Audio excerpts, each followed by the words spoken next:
일단 이자 자체를 주는 것이 뭐 맞다 틀리다 뭐 이런 문제를 하는 것보다는 이자를 주게 되면 이 스테이블 코인의 발행 기업 자체는 금융기관하고 거의 비슷한 일을 한다는 거예요. 근데 금융기관하고 거의 비슷한 일을 하면서도 금융기관 정도의 규제를 안 받는다는 거예요. 그러니까 은행 같은 경우는 야 우리는 은행의 설탕이 점점 없어진다. 그러니까 우리는 엄청 불리하다.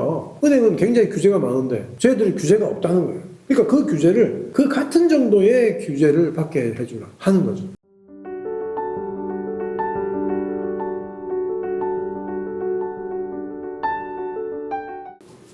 안녕하십니까, 정선입니다. 법적으로는 어떤 문제가 발생하나요? 법적으로 이제 지금 나오는 것은요, 리버스 테스트라고 하는 게 있거든요. 그래서 리버스 테스트는 하위 테스트는 증권성을 우리가 테스트하는 거고, 이 리버스 테스트는 결국은 채권에 대한 얘기만 하는데, 실제로는 채권도 증권이기 때문에 이 하위 테스트와 리버스 테스트는 완전히 별개적으로 우리가 말하는 이게 독립되어 있는 그런 어떤 기준이 아니라 서로 충복되는 기준도 있거든요. 그래서 미국 법에서는 보통 두 가지 기준을 씁니다. 하나는 하위 테스트라고 하는 전통적인 증권성을 판명하는 그 기준인데, 이 타인의 노력에 따른 수익 기대가 있는지, 요게 있다면 이제 우리가 증권이라고 하는 거죠. 그래서 요거 하나가 되게 중요하고요.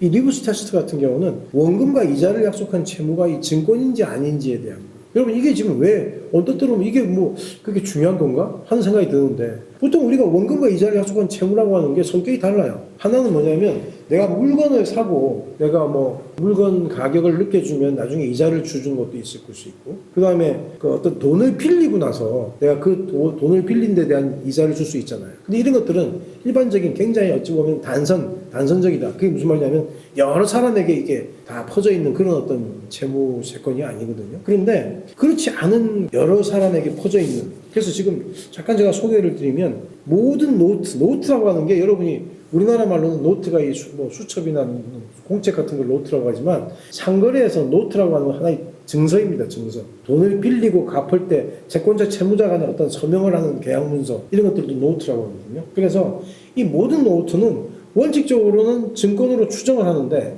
이 상거래적 소비자적 성격의 노트는 예외로 본다. 그래서 핵심적인 거는 이거예요. 채권이 단순한 상거래 대출 문서인가, 아니면은 투자 목적으로 자금을 모은 증권인가, 이거거든요. 그래서 이게 지금 이 두 가지가, 하나는 지금 일반적인 그냥 채권 채무증서고 밑에 건 증권이 되는 거거든요. 그래서 이 테스트 기준이 제가 잠깐 뭐 소개를 드리면, 이 리버스 테스트에 4가지 판단 요소가 있어요. 첫째, 자금 조달의 목적이다. 자, 자금 조달의 목적이 투자 목적이다 그러면 증권 가능성이 높습니다. 그런데 그렇지 않고 상거래 목적이다, 그냥 상품 대금 결제하고 이런 데 쓰는 거다, 이렇게 되면 이거는 일반 채권적인 성격이 있는 거죠. 또 하나가 유통 가능성입니다. 불특정 다수에게 판매했냐, 이건 증권성으로 보는 거죠. 그런데 보통 보면은 그렇지 않고 제한된 거래, 은행 대출 같은 경우도 은행과 한 소비자하고의 거래잖아요. 그죠? 돈을 빌리고 하는 것도 굉장히 불특정 다수인은 아니죠. 그죠? 이런 것들은 일반 채권. 투자자 인식 측면에서 일반 투자자가 이거 투자 상품이야 이렇게 인식을 하게 되면 그것을 증권으로 보겠다. 그렇지 않고 그냥 단순 대출 계약으로 보겠다 그러면 이건 일반 채권이야. 이런 기준이고요. 4번째 마지막 기준인데, 다른 규제 체계와의 존재. 이 말이 좀 어려운데, 이미 은행법 등에서 다른 규제로 충분히 보호를 하고 있어요. 그러면 증권이 아닌 거예요. 근데 별도 보호장치가 없다 그러면 이건 증권 가능성이 굉장히 높습니다.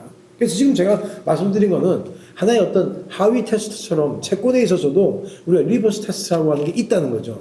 그래서 이런 테스트를 가지고 비교를 하는데, 만약에 이게 지금 우리가 지금 크레디티법 같은 거에서 우리가 이게 상품이냐 아니면 증권이냐를 판단할 때도 우리가 하위 테스트나 리버스 테스트 같은 걸 그저 준용해서 할 거긴 하겠지만, 일단은 이런 걸 가지고 예전에는 그냥 어떤 문제가 있어서 소소히 벌어지면 이거 가지고 테스트하는 거고, 지금 미리 이거 가지고 테스트를 해가지고 얘는 지금 커머디티냐 얘는 시큐리티냐를 결정해 놓는다. 이것이 이제 크레디트법의 존재 이유가 되겠죠. 유럽은 어떻게 보고 있나요? 유럽은요, 기본적으로는 이 유럽이라고 하는 게 EU의 미카라고 하는 규정인데요. 이 스테이블 코인이 예금 대체 수단으로 기능하는 것을 여기서도 경계합니다. 그러니까 스테이블 코인은 기본적으로는 페이먼트의 목적으로만 써라 하는 거죠. 그래서 특히 전자화폐 토큰에 대해서 이에 이자나 이에 준하는 보수를 주는 것을 제한하고 있어요. 그래서 이건 통화 정책이나 금융 안정성 보호를 위한 선택이다, 이렇게 보이는 거죠. 그렇다면 업계의 반론은 무엇입니까? 결론적으로 말씀드리면, 제가 스테이블 코인에 대해서 이자를 지급하는 것에 대해서 이걸 완전히 금지할 건가? 저는 그렇게 보지 않습니다. 이거 아마 어느 정도 타협이 이루어질 것이다. 그러니까 스테이블 코인에 대해서 이자를 지급하는 업계에 대한 생각을 제가 조금 이게 쉽게 설명을 해드리면, 업계에서는 스테이블 코인이 많이 사람들이 썼으면 좋을 거 아니에요. 그죠? 스테이블 코인을 많이 사람들이 써줬으면 좋겠는데, 써줬으면 좋겠다는 것은 이걸 써주는 거에 대해서 이 모티베이터가 있어야 되겠죠. 이걸 사람들이 많이 써주는 건 좋으니까 많이 쓰는 거 아니에요. 근데 지금까지는 스테이블 코인에 대해서 이자를 하나도 안 줬어. 근데 이자를 주면은 좀 더 많이 쓰겠죠. 그런데 이 사람들이 왜 이자를 주려고 생각이 들었냐 하면, 자기들이 이 스테이블 코인을 1달러를 들고 온 사람한테 1코인을 줬거든요.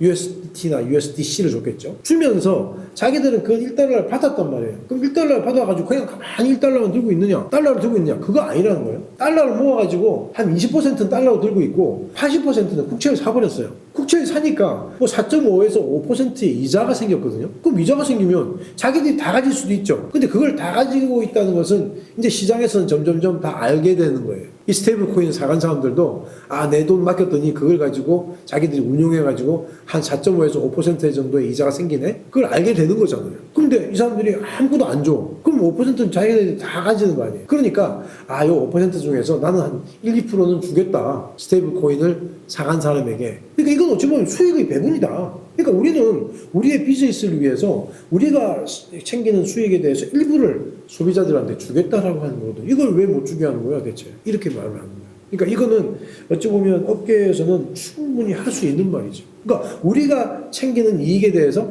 일부를 우리가 소비자에게 환원하겠다. 나쁜 의도는 아니잖아요. 자, 이런 어떤 업계의 발언이 있습니다. 그렇다면 앞으로 어떤 방향이 더 바람직하다고 보시나요? 일단 이자 자체를 주는 것이 뭐 맞다 틀리다 뭐 이런 문제를 하는 것보다는, 이자를 주게 되면 이 스테이블 코인의 발행 기업 자체는 금융기관하고 거의 비슷한 일을 한다는 거예요. 근데 금융기관하고 거의 비슷한 일을 하면서도 금융기관 정도의 규제를 안 받는다는 거예요. 그러니까 은행 같은 경우는 우리가 은행의 설탕이 점점 없어진다. 그러니까 우리는 엄청 불리하다.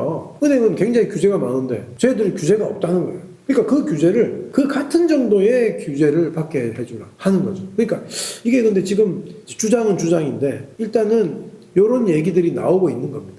그래서 결국은 스테이블 코인에 대해서 이자를 취급하는 거, 저는 이거 충분히 실현 가능한 얘기라고 보고요. 다만 여기에 대해서 은행 쪽에서 우리하고 저 스테이블 코인 발행 기업 간에 규제에 대한 차이가 있기 때문에 저기도 규제를 좀 해야 된다 그래서 은행과 법원과는 그거보다 조금 약한 수준의 규제는 충분히 들어와야 되고, 저는 또 그것은 바람직하다는 생각까지 합니다.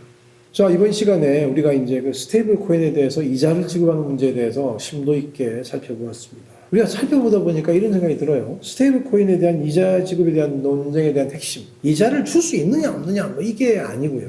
이게 스테이블 코인을 발행해서 그 이자를 주는 기업, 우리 발행 기업이죠. 이 발행 기업은 실질적으로는 금융기관, 은행과 똑같은 일을 하고 있다. 어떤 면에서는. 그러니까 같은 기능을 하고 있다면 같은 정도의 규제를 받게 하는 이런 문제는 은행에서 주장하고 있는 것이고, 또 어느 정도는 그러한 주장에 있어서의 합리성이 인정되는 겁니다. 그래서 저는 이 동일한 기능에 대해서 동일한 규율이 적용돼야 되는 문제, 이 문제는 어느 정도는 시장에서 타협이 이루어져야 된다고 보고요. 그래서 결국은 금융 시스템은 이 신뢰와 안전망, 아까도 말씀드렸지만 스테이블 코인 발행 기업이 만약에 문제가 생겨서 파산이 되더라도 기존의 은행들이 중앙은행에서 지원받던 그런 어떤 긴급 유동성이나 이런 것들에 대한 혜택을 볼 수가 없거든요. 그거는 이제 혜택이잖아요. 항상 규제가 있으면 혜택도 있어요. 또 보호도 있기 때문에 그런 것들에 대해서는 결국 그 엔티티에 대한 자체의 문제보다도 소비자가 거기와 거래를 했을 때 보호를 받아야 된다는 문제가 있단 말이죠. 그래서 그런 문제를